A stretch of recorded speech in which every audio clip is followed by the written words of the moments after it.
ರಾಜಸ್ಥಾನದಲ್ಲಿರೋ ಪವಿತ್ರ ಅಜ್ಮೀರ್ ದರ್ಗಾಗೆ ಭೇಟಿ ನೀಡಿದ ಜೆಡಿಎಸ್ ರಾಜ್ಯಾಧ್ಯಕ್ಷ ಎಚ್.ಡಿ. ಕುಮಾರಸ್ವಾಮಿ ಪ್ರಾರ್ಥನೆ ಸಲ್ಲಿಸಿದರು.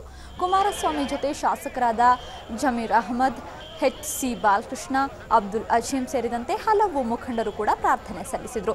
ಅಜ್ಮೀರ್ನಿಂದ ಬೆಂಗಳೂರಿಗೆ ಆಗಮಿಸಿದ ಬಳಿಕ ಮಾತನಾಡಿದ ಕುಮಾರಸ್ವಾಮಿ, ಧಾರ್ಮಿಕ ಕ್ಷೇತ್ರಗಳಿಗೆ ಭೇಟಿ ಕೊಡೋದು ಬಿಡೋದು ಅವರವರ ನಂಬಿಕೆಗೆ ಬಿಟ್ಟಿದ್ದು, ಆದರೆ ತಮ್ಮ ಅಜ್ಮೀರ್ ಭೇಟಿಯನ್ನ ಟೀಕೆ ಮಾಡ್ತಾ ಇರೋ ಬಿಜೆಪಿಯವರು ಎಲ್ಲಿಗೂ ಹೋಗೋದಿಲ್ವಾ ಅಂತ ಪ್ರಶ್ನಿಸಿದರು. ಬಿಜೆಪಿಯೊಂದಿಗೆ ಜೆಡಿಎಸ್ ಅನ್ನ ಅನಗತ್ಯವಾಗಿ ತಳುಕು ಹಾಕ್ತಾ ಇರೋ ಕಾಂಗ್ರೆಸ್ ನಾಯಕ ಸಿದ್ದರಾಮಯ್ಯ ವಿರುದ್ಧ ಎಚ್ಡಿಕೆ ಕಿಡಿಕಾರಿದರು.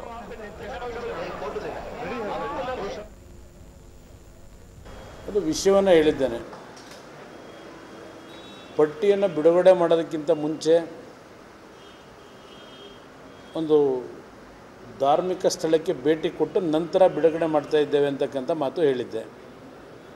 ಅದು ಅಜ್ಮೀರ್ಗೆ ಹೋಗ್ತಾ ಇದ್ದೇವೆ, ಅಲ್ಲಿ ದರ್ಗಾಗೆ ಭೇಟಿ ಕೊಟ್ಟು ನಂತರ ಈ ಅಭ್ಯರ್ಥಿಗಳ ಪಟ್ಟಿನ ಬಿಡುಗಡೆ ಮಾಡ್ತೀವಿ ಅಂತಕ್ಕಂಥ ವಿಷಯವನ್ನೇನು ಹೇಳಿದ್ದೆ.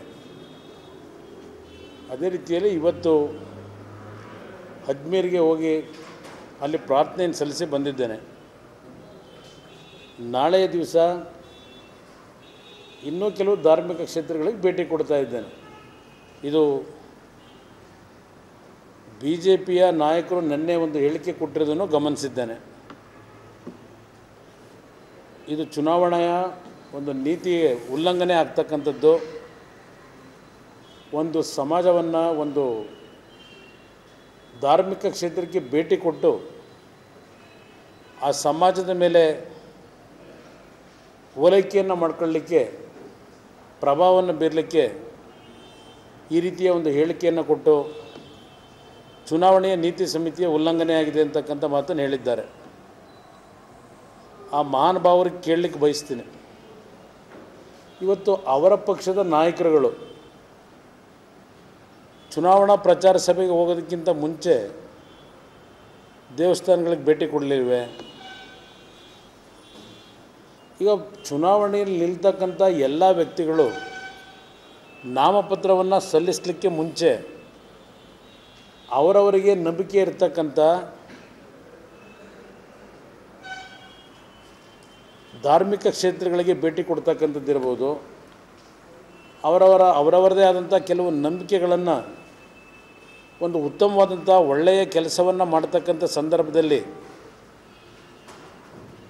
ಅದರಲ್ಲಿ ಯಶಸ್ಸು ದೊರಕಬೇಕು ಅಂತಕ್ಕಂಥ ಹಿನ್ನೆಲೆಯಲ್ಲಿ ತೆಗೆದುಕೊಳ್ತಕ್ಕಂಥ ನಿರ್ಧಾರ ಏನಿದೆ, ಮತ್ತು ಪ್ರತಿಯೊಬ್ಬ ನಾಮಪತ್ರವನ್ನು ಸಲ್ಲಿಸಬೇಕಾದ್ರೆ ಅಭ್ಯರ್ಥಿಗಳು ಮೊದಲು ದೇವಸ್ಥಾನಗಳಿಗೋ ದರ್ಗಾಗಳಿಗೋ ಇಲ್ಲ ಕ್ರೈಸ್ತ ಚರ್ಚ್ಗಳಿಗೆ ಭೇಟಿ ಕೊಡ್ತಕ್ಕಂಥ ಪ್ರತಿನಿಧಿಗಳೇನಿದೆ, ಇದು ಚುನಾವಣೆಯ ನೀತಿ ಸಮಿತಿಗೆ ಉಲ್ಲಂಘನೆ ಆಗೋದಾದರೆ ಬಹುಶಃ ಮೊದಲು